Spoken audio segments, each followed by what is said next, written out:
Oh, all my relations. Welcome to another program, Eagle and Condor. This is Tony Gonzales, your host today, and programming would be for Sunday, August 11th and the 18th, my relatives. And indeed, today we're having somewhat of a follow-up show where I interviewed Dr. Jose Cuellar, aka Dr. Loco, of the famous Rockin' Jalapenos in the Greater Bay Area of San Francisco. But my relatives, this interview with Dr. Cuellar is a continuation. We'll say it's part 2.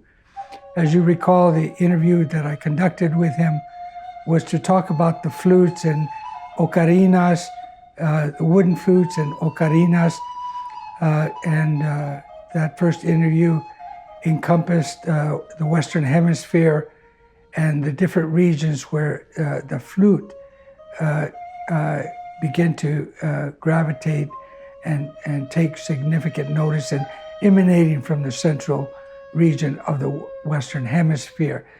And this portion of the program, we'll talk to Dr. Cuellar about the ocarinas and how they flourished predominantly in the Western Hemisphere, and the different regions, of course, and how they're used, some in dance, some for personal, and most in spiritual. Indeed, he refers to the duality and how duality plays a significant role in these flutes and in everyday life of indigenous peoples of that times in of the Americas, my relatives. So tune in on that.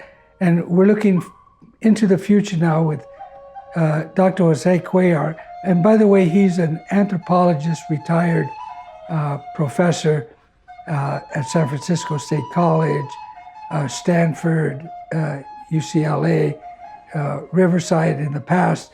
So he's very qualified to talk about the flutes, which, by the way, academia or research has not been that extensive on the flutes. This is why we're really getting a front seat interpretation and his ideas of the origins of the flute and ocarinas.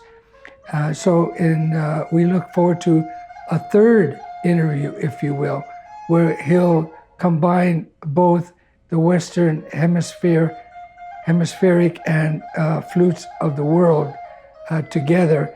And then after that, we're looking to a mini-series where he'll be defining the flute playing in the various regions. So we're really looking forward to hearing from Dr. Jose Cuellar about his expertise in the flute, and indeed the indigenous philosophies of the Western Hemisphere. But so that's in that video that's coming next, which will be part 2. But before we do, my relatives, I'd like to just let you know that August 9 of this year is International Day of the World's Indigenous Peoples, so proclaimed by the United Nations. Indeed, the first recognition of the International Day was in 1994, and August 9th is symbolic to show the world when indigenous peoples first conducted meetings at the United Nations, and that was August 9, 1982. So it's very significant, and it's a day of awareness. So in your hometown or within this programming, if not this year, next year, try to make a note to do something in your community on August the 9th.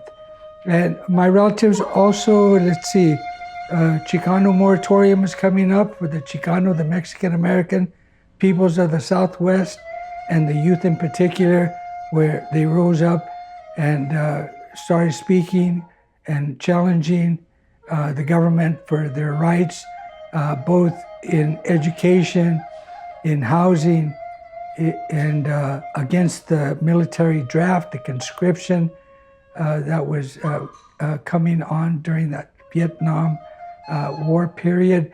And so the Chicano moratorium, August 29th, 1970, was the first time that Mexican Americans, Chicanos from throughout the Southwest, gathered in Los Angeles. It was about 20,000 strong. It hasn't happened since in that regard, but it's something to memorialize, and the history is still there, my relatives, and Chicano peoples are still on the march for their right to self-determination. With that, my relatives, I also want to mention to you that Leonard Peltier, as you know, and we talked about, he was denied parole at his hearing on June the 10th. His next parole hearing is 2039.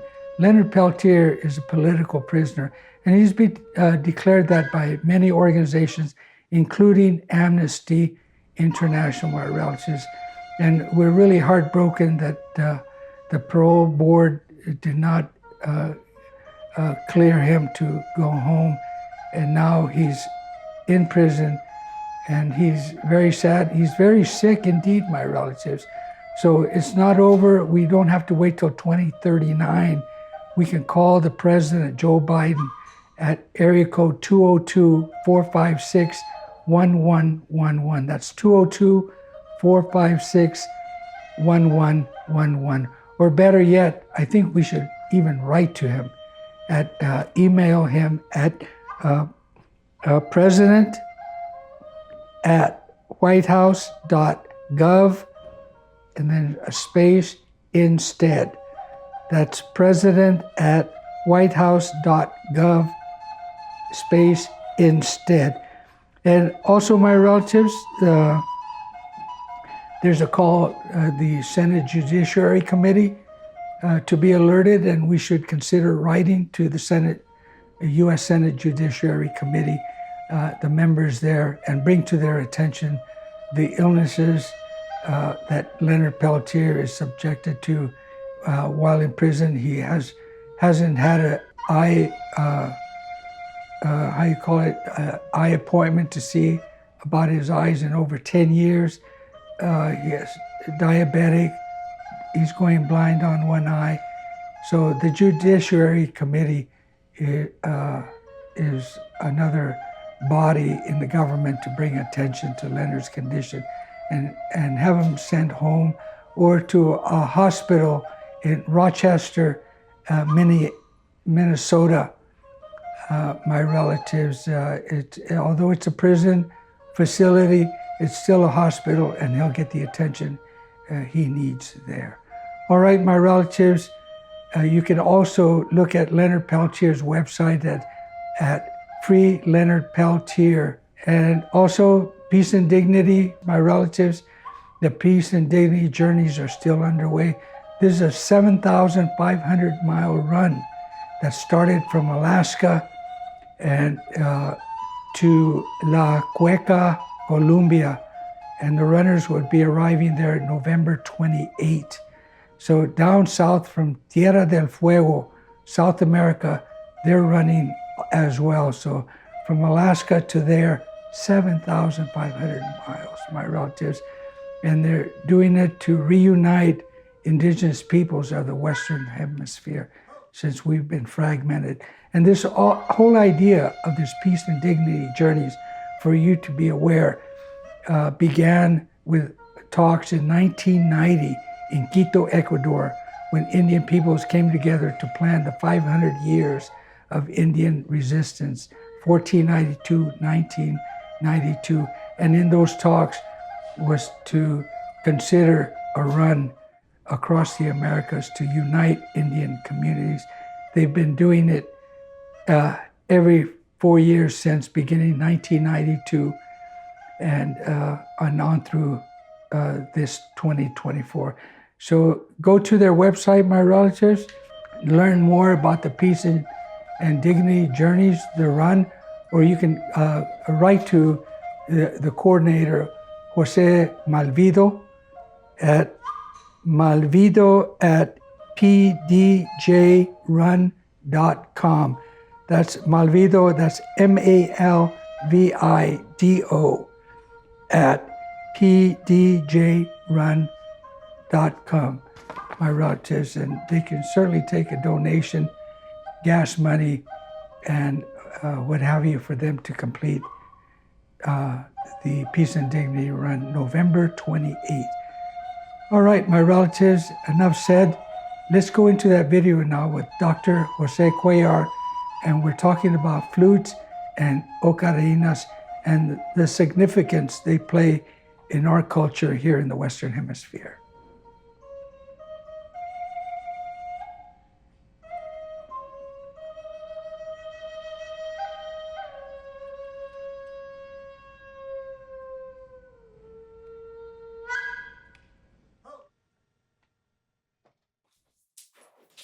Oh, good afternoon, my relatives. This is Tony Gonzales with another program, Eagle and Condor. And today and for the following Sunday, beginning August 11th and August 18th, this program will be broadcast. And today I have with me once again, Dr. Jose Cuellar, aka Dr. Loco. And as you all might recall, we did a previous video program with Dr. Cuellar on his vast collection of flutes from indeed throughout the world. And in our last program, we covered primarily the Americas and the wood, and primarily the wood flutes. Dr. Cuellar can correct me with my introduction here before we get into the next program. But that's to say that this would be part 2. And my relatives were looking to even part 3, indeed a series, because as we go forward from here, you'll begin to recognize the details, the intricacies and of the various flutes and ocarinas from the different regions. And they do warrant further scrutiny because of interest. And I had ventured to ask Dr. Cuellar earlier about primarily in North America, and the use of the drum is used daily and primarily in ceremonies. I had asked him about the flute or carinas and how they have been used, or were they used in some spiritual way or fashion. But we'll get into those kind of questions into the program. But with no further to say ado on this aspect, I'd like to now introduce Dr. Jose Cuellar, aka Dr. Loco, if he would continue with his description of the various flutes of his vast collection that he has here in his studio. And thank you very much for allowing us access. Oh, Tony, thank you so much. Thank you. So glad that we're able to do this for a number of reasons. One very important reason is that this collection, over time, which I started collecting them in the late 1980s, but really the vast number of these instruments that I've collected have come since 2010, and then especially after 2012, when I've finished my fellowship at Harvard, where I was given a fellowship to study and to record a good number of the ones that Harvard had in possession at the Peabody Museum, and to see what we could learn from that. That was a pretty sobering experience for a number of reasons. I had gone there, I wanted to do North America, and they said, well, North American are primarily organic, and we use pesticides, arsenic and other pesticides, thinking they would be protective, help protect these instruments, these organic instruments, and as preservatives. And in fact, what they did became poison. So many of the instruments and the artifacts being held in these museums have been contaminated by the museums. So they said, well, you can't do our organic flutes, but you could do our ceramic, which are not contaminated. And they were mostly from Mesoamerica. Mesoamerica is a term that we use that covers the civilizations, that covers the geography from what is central Mexico, the southern part of central Mexico, Jalisco, south to about the southern border of Nicaragua with Costa Rica. And that's the essential Mesoamerican region that shares a number of characteristics, that shares a number of perspectives that I have come to learn are represented in these flutes. So these flutes can tell us a lot more than just about the music, but we can learn about the culture, about the history, about the evolution, how they evolved over time and space.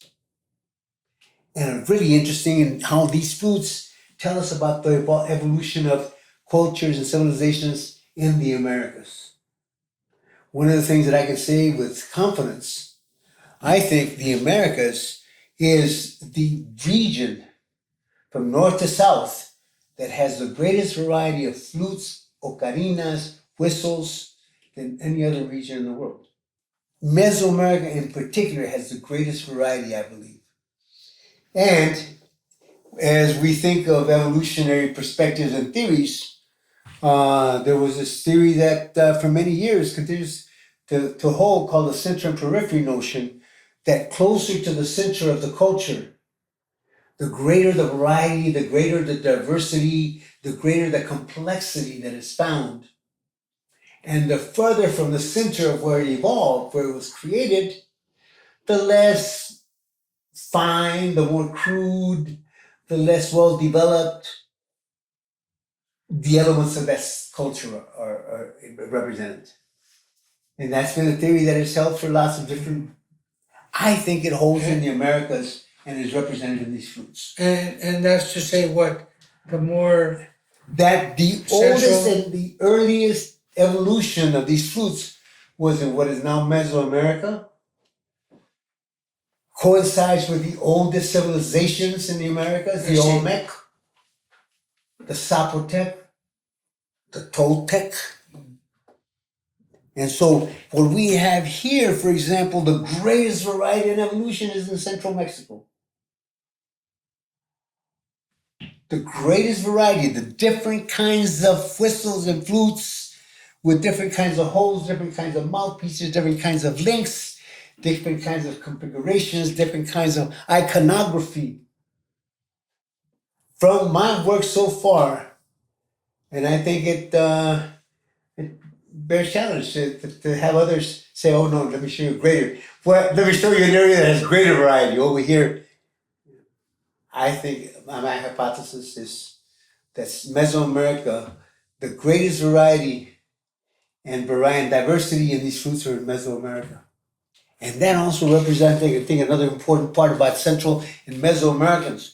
We who are from Mesoamerica or have Mesoamerican roots or have Mesoamerican influences honor and celebrate diversity, variety. We like things that are different. We enjoy and appreciate differences in sound, differences in looks, differences in variety. And this, I think, illustrates that in a very clear way. And when we compare Mesoamerica, which is from here, all of these flutes are varieties.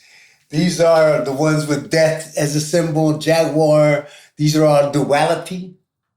In Mesoamerica, we have these areas that have double meanings and double flutes and double characteristics. Why? Duality is one of the things that they value in Mesoamerica. Mesoamericans love the duality. And one example, for example, of this dualities is this flute. Why would the flute have two mouthpieces? Oh, different tone? Yes.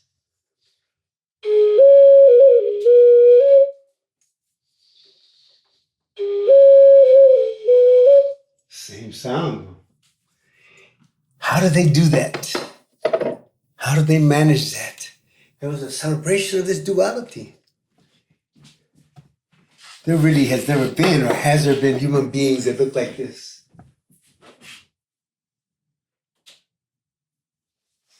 celebration of duality. 3 eyes, 2 mouths. And this is what this ocarina sounds like.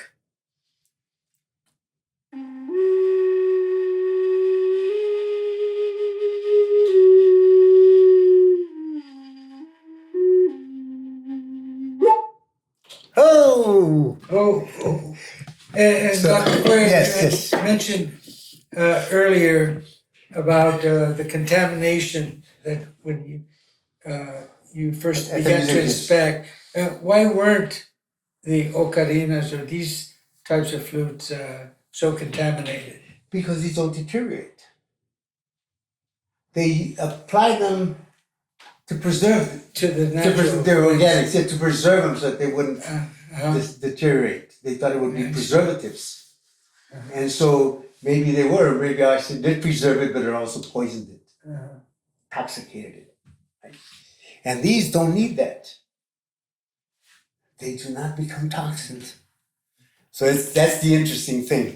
So anyway, so that's one of the points. Mesoamerica has the greatest variety and diversity.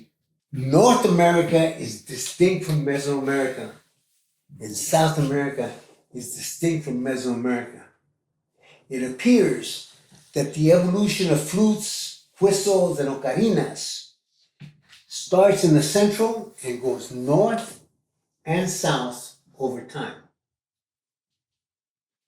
The influence south first and the influence north after technology in the north reaches the possibility to begin to create instruments from clay and import, but mostly we find in the north, they're organic. They're wooden, they're cedar, reeds. And with these, you need the materials and then to fire it up. And it represents the different varieties of clays.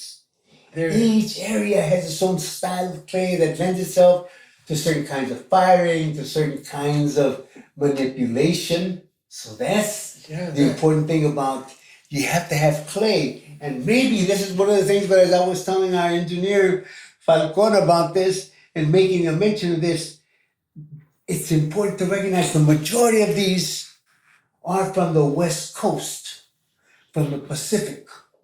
The flutes and ocarinas from north to south on the Pacific coast. On the East Coast, in North America, we have the woodland flutes, the cedar flutes, but they're woodland.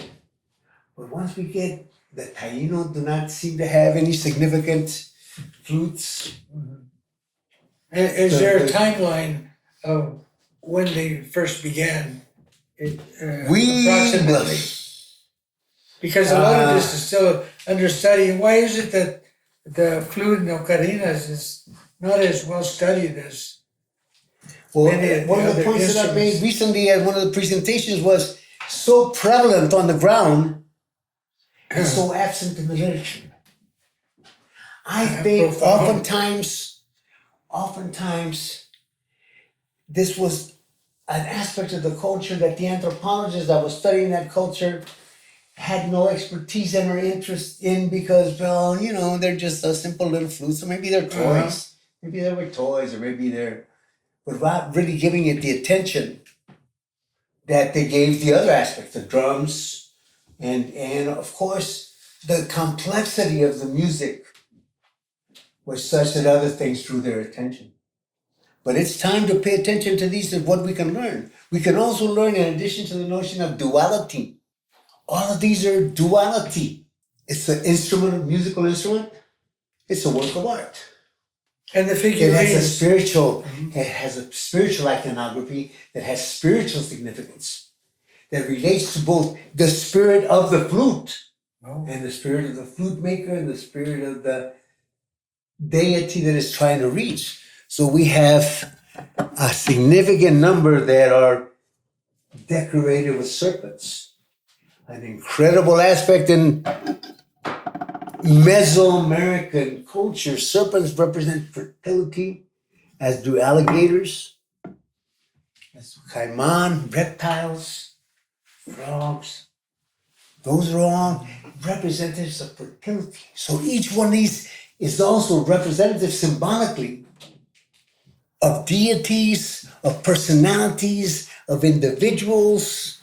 Excuse me, what's this here, Dr. Cuellar in particular? Looks like a bone. This looks like a bone. And indeed, It's a reason but it's not. It's a 3D printed replica of the first flute that we think was created in the world from a femur in Europe. Uh-huh. But I have not been able to figure out a way to really play it. And indeed, wasn't the first flute found in a cave? That's what the experts suggest. They have not found an earlier version of this, but if you'll notice, this style is a style that's found all around the world. When you blow this notch, in Japan you have it, in Peru you have it, in Mesoamerica you have it. You don't have it in North America. Interestingly enough. So, And certainly before the drum. same time. Same time. The drum is so important in every culture. Yes. Mm-hmm.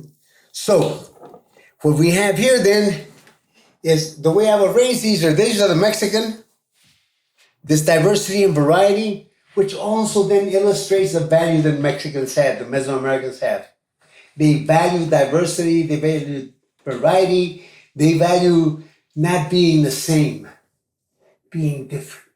And I think this is an important aspect because many people, particularly in contemporary, these postmodern times, say, oh, we're all one Latino, we're all one.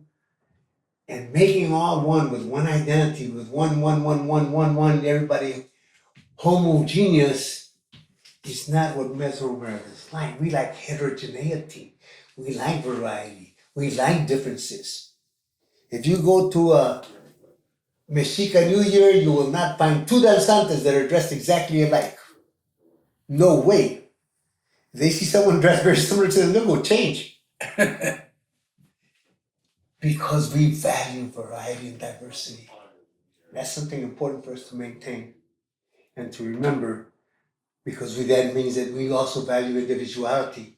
We like to be known as Zapotec, Olmec, Chichimeca, Kameai, who we are as individuals. I like to be called, by my name, by my surname, by, not just, hey, you. Right? And that's what so we should really think about celebrating more individuality and more variety and less homogeneity. Although we do find that to be the difference, that the further south, the more homogeneity. So up here you see the Chilenos have not as much variety. This row here is some Chileno. This row here, Peruano. You see, they focus a lot on the smaller animals. And in contemporary postmodern times, Peruanos decided to go market commercial. And so they decorate them with North American symbols and images like these. Although they use the traditional style, this is a true ocarina sphere.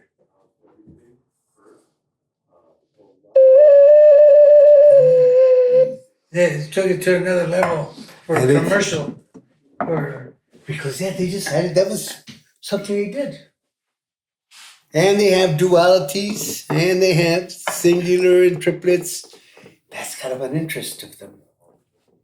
The Chilenos, because of their clay, they tend to use this. And this is one of the modern versions of the Chileno ocarina. You can see a 3-hole.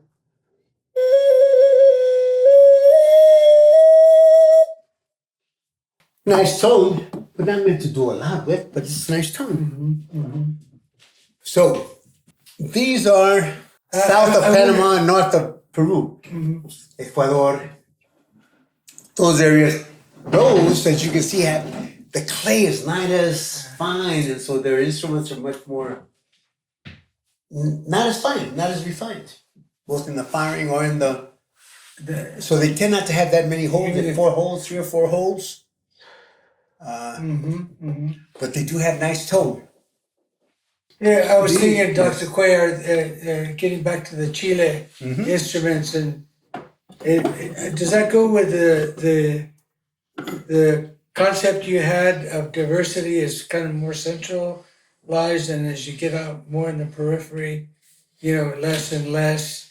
So here we It are. seems to be right. Yeah. Seems to follow that perspective, that theoretical. So, man, it's kind of interesting that the periphery greater, less variety, kind of more crude. At the center, more variety, more refined. So that you identify, in some aspects, you think, okay, if I identify where the greatest variety, that's where it started. I'm wondering, perhaps. And what we find though is that there's number of centers. So there was a center in Veracruz, there was a center in Teotihuacan, there's a center in Costa Rica, Nicaragua, the Guanacaste region. So there were different centers. So what we have is different centers, different peripheries, and overlapping of borders. And so these go south, those go north, and they begin to influence one another in interesting kinds of ways. Well, no, I hope that people that are listening and watching, particularly from Central and South America, who may pick up an interest to further explore It's in their areas, that so important. it's just a small amount of those examples. Well, one of the things that's also I wanted, when you talk about Central Americans and us thinking about Central Americans, one of the things that I was really concerned with when I started this project was, how do I relate this to contemporary people? And one of the things that struck me immediately was when I was doing this research in 2010, 2011, 2012 at Harvard, when I was doing it then, was exactly when they were attacking the Maras Salvatruchas, 13 and 18, and the gangs, and Hondurans, and caravans, and all that fear. And I looked at these and said, oh my, the descendants of the people, the cultures that invented this, that had the creativity, the ingenuity, the imagination, the technology, and the sense of excellence to create these are the ancestors of these children that are coming across the border now. Their ancestors did this. Those are not dummies. Genetically, they're not coming young. They come, they're not at all as Trump and other conservative nut jobs try to describe these folks. These children, these people that come from Honduras, from El Salvador, from Nicaragua, from Central America, from Peru, from Colombia, from Ecuador, they come from cultures that had these traditions developed thousands of years. Tony, we can't find the origin of this in the Americas because it goes back that far. These are connected with the beginning of pottery, 4,000 BC. Imagine that. Because as soon as they made pots, they could learn how to blow across the top of the pot and go, oh, listen to that sound. And then they would make holes and they could do this.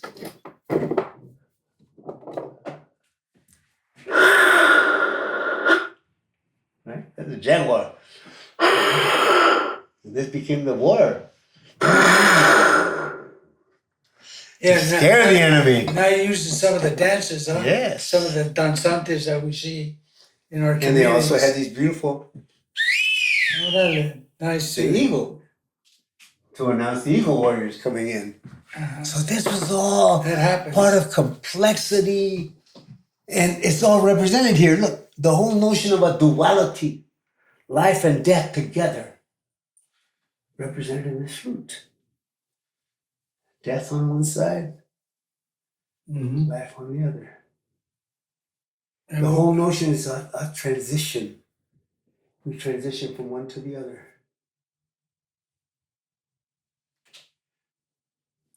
Yeah, give us a blast of that. What's that? Now this is again meditative. Imagine, this is.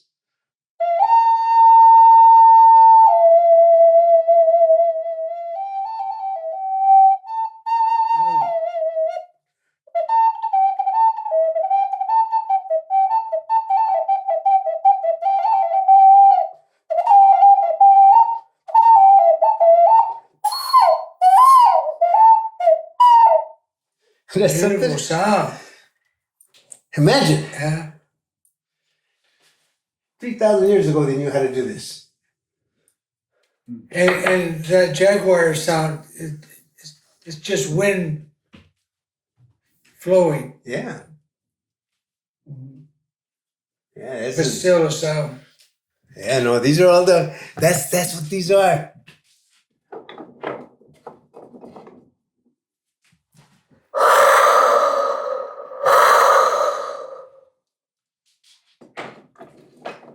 Vale. And then you have one that might look like it, but it plays like this.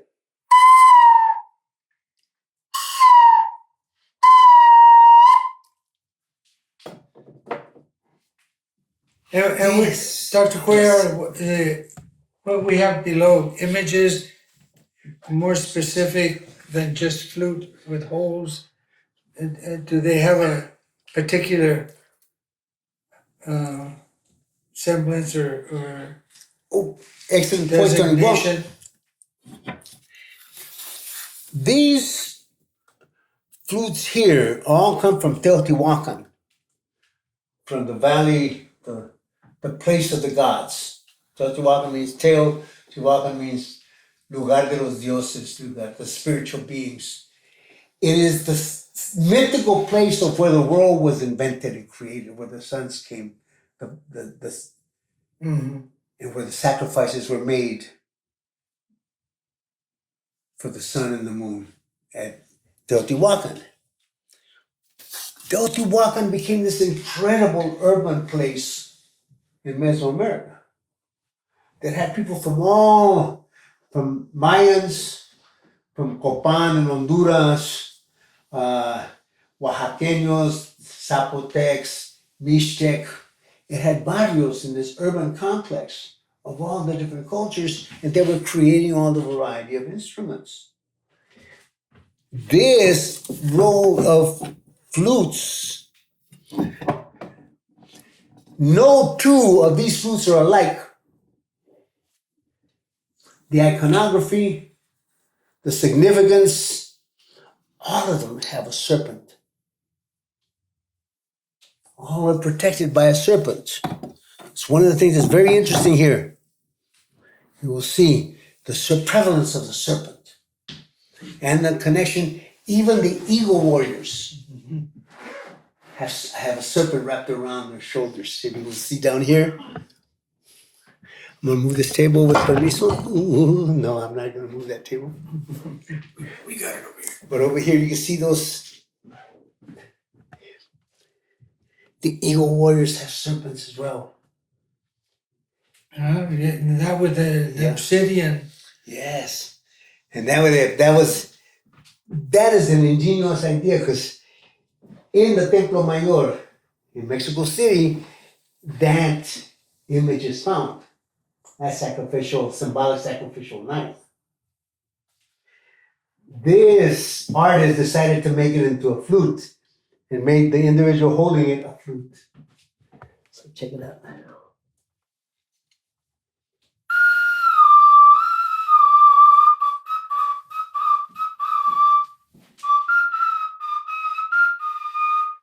Isn't that something? Why would you have so many flutes? That's the question we're asking. Why? Why the variety? Just because you like to have a lot of flutes? Or did each flute have a different meaning and different purpose? And I think that's what we're exploring. We're thinking, yes. Mm-hmm. Okay. Each one had different meaning. Dr. Cuellar, you mentioned the diversity of each instrument with the symbols. Are we getting closer to the idea of the use perhaps daily or in ceremony? Is there a spirituality attached to that frequency of use or We have to for the understand diversity that it is? there was no, put it this way, in the concepts of this aspect of it. If we think of duality, then we think of spiritual, secular. Right? Something is a spiritual or a secular. Spiritual, you play the flute to connect with the spirits. Secular, you play the flute to connect with the birds or to connect with another human being. Two different things. These instruments were meant to do both. To communicate, because it's always a duality. That's again, and let me go back to that just to underscore the following. That's really important when we talk about Mesoamerica, because the philosophers early on from Leon Portilla said this is about Mesoamericans, these people live from central Mexico to Central America. They have certain values and characteristics that are represented in the whole culture, in every aspect of the culture. One aspect was duality. Everything has a dual meaning and a dual purpose, at least. Secular and sacred, artistic and religious, represented here. The duality in this is, like we said, an instrument and a work of art. There's also an aspect that they talk about that in Mesoamerica, everything is disguised. Nothing is exactly what it appears to be. These flutes represent this. None of them are really good, just as they appear. There was something different. So, duality, disguise, diversity. We're dealing with these now. Alliterating to remember. Diversity, disguise, duality, divinity. These aspects have a divine aspect to it. It's intended to relate, at all levels. So that which is Mesoamerican is represented in these flutes, and that which is valued by Mesoamerican is represented here. This is what we think of. A great variety, invention, innovation, imagination.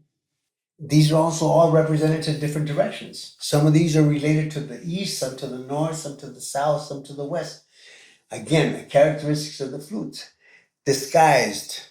I have some flutes that I was told, yeah, I know you think it looks like this, but it's that. This is Tezcatlipoca disguised as a fish. Like that. So we begin to appreciate that they are as they appear, but they're also more than they appear.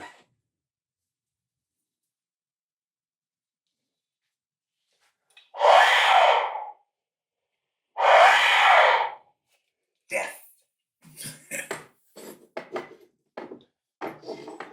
Oh, another one. But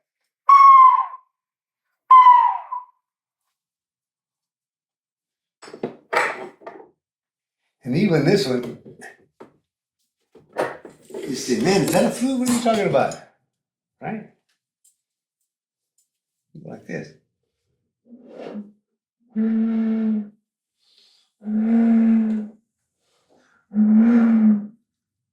Nothing is what it appears to be. It is more than just one thing. That is the essence of the complexity of these cultures, the intensity. And this is just the musical area. There's a whole other rhythmic area where you have the drums and all those, and then you have the dance. And you asked about these whistles. Well, some of these whistles are used in ceremony. This eagle, right? So you can use those in danza. But the majority of these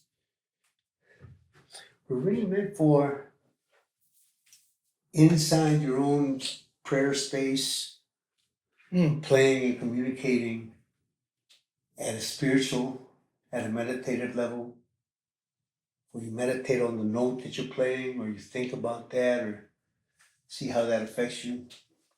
That is where we begin to think about this. Then is also having another aspect, another dimension, which is therapeutic.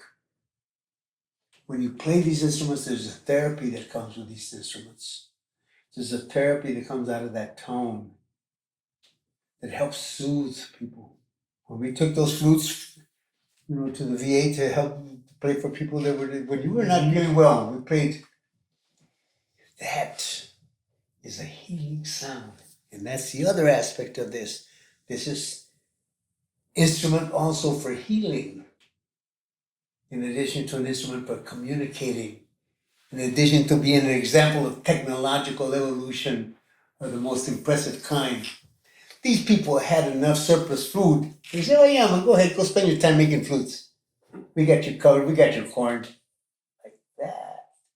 That's how they were able to, that's why they were able to do all this, explore all these different ways of making these flutes. Let me just pull this one out of you, con tu permiso. Pull this incredible piece of iconography and look at that. What is this? Well, yes, it is a flute.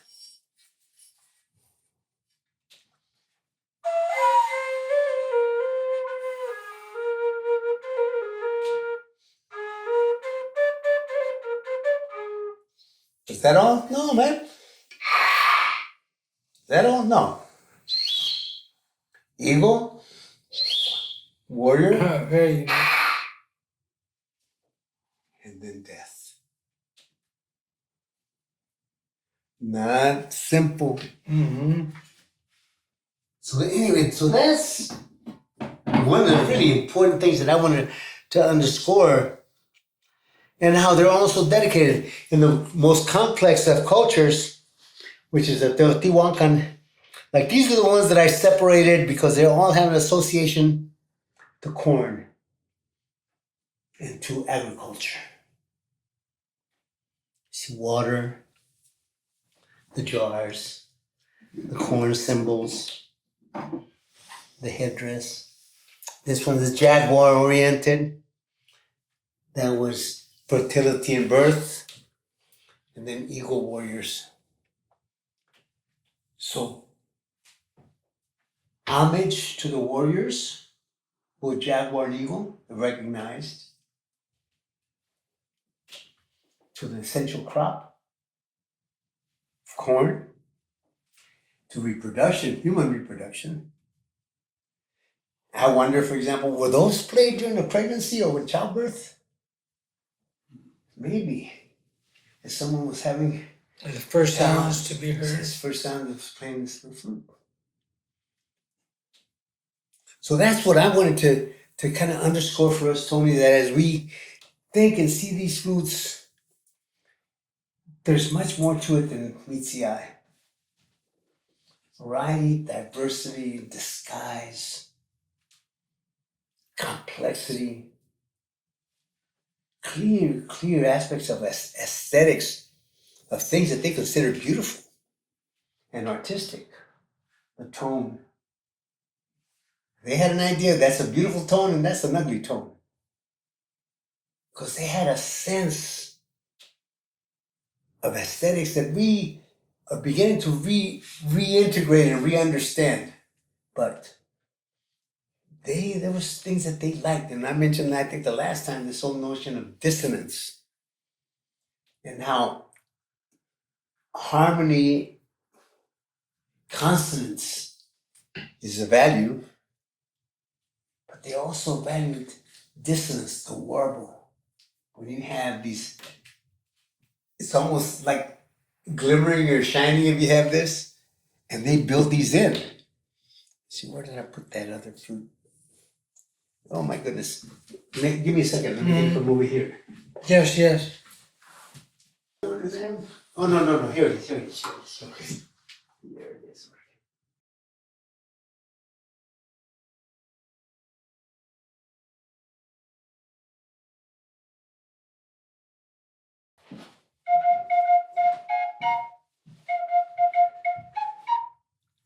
So, this flute is really tremendous, made by a Oaxaqueño in the traditional style, in the duality, but this really represents, as simple as it looks, extraordinary technological ability on the part of Nash to create this, because he created a flute that can be played like this.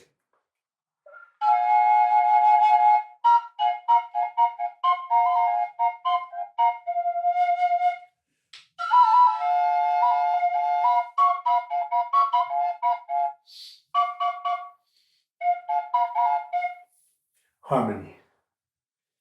Or can we play unison?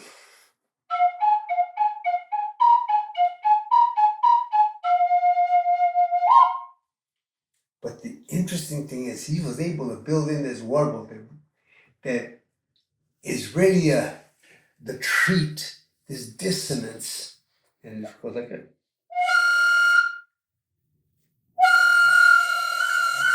Like a shrill. Huh? Yeah, man, but that's shrill, yeah.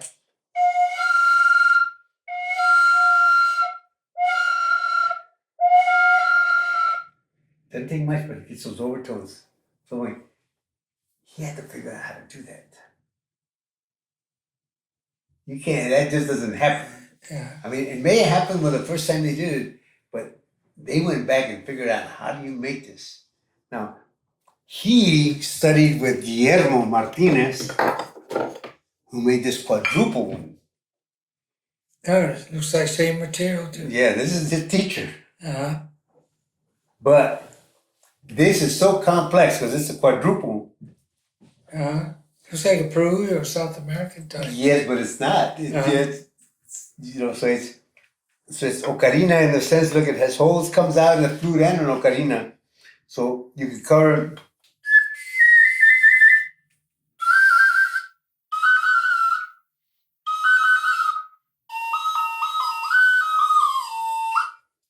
So, but to play them all together takes an expert. I'm working on this expertise, but I haven't gotten yet to this. I'm still working on this. I barely level at this duality. But this is how far advanced Guillermo Martinez is. He creates these instruments. This is just one of many. And where's Guillermo Martinez from? He's in, I think, in Jalisco. Okay. I believe, yeah. Uh-huh. This is what, number 186 of all the flutes that he's made. Uh-huh.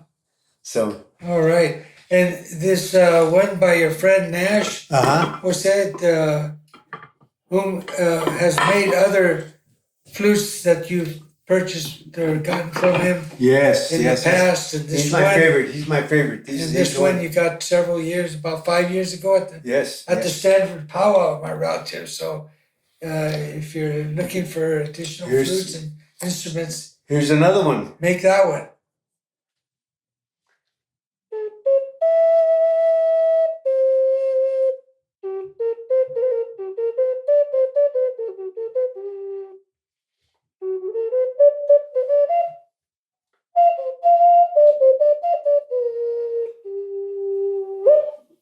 It's a pentatonic scale.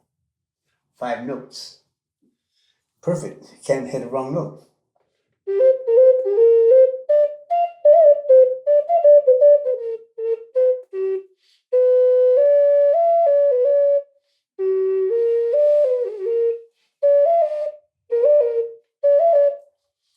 The octave mode here. Incredible. Oh, well. Just technology. 5 holes. Can't go wrong with that, as you said. Can't go wrong. And this was invented in Mesoamerica, folks. That's where the originals come from. Hey, can you give us an approximate date, circa? Somewhere in the BC. Yeah, no, 4,000, 5,000 BC. When pottery became, because they had to learn how to make the pottery, make the clay. And then after they made enough clay to feed themselves and all of that, then they could start making instruments and then decorating them and, from the simple to the more evolved. The more time you have on your hands, the more creativity, right? The more you can spend doing this stuff, practicing, studying, engaging.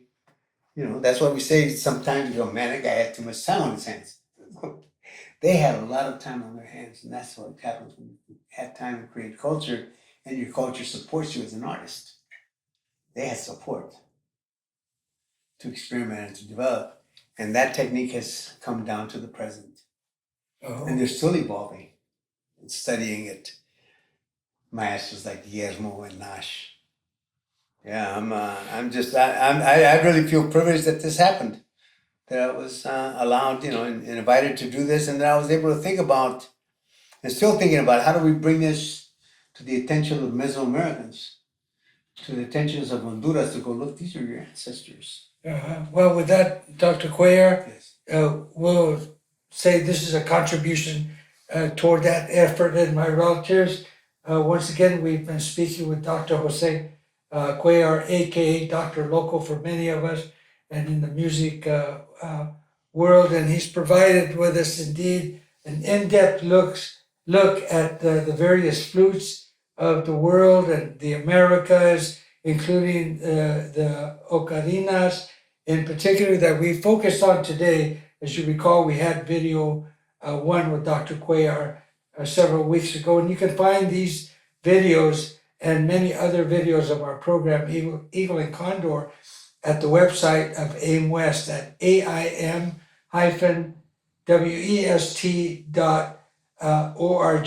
And with that, my relatives, we're completing this part two, if you will. We hope you stay tuned for part three, where we hope to include Dr. Cuellar, combining both the natural flutes with the ocarina type flutes, and then in particular, hopefully Dr. Cuellar will, and ourselves with Falcon as our engineer, will be able to go more in depth in the study of the various flutes in the different regions, and how they're so related to the culture from which they're from, that it's undeniable that they are instruments of great significance. And of course, having initially come from, found somewhere in the cave back in Neanderthal days. That's it, my relatives, and Dr. Cuellar, thank you very much. Thank you, Tony. Appreciate it. My relatives, hope to see you soon.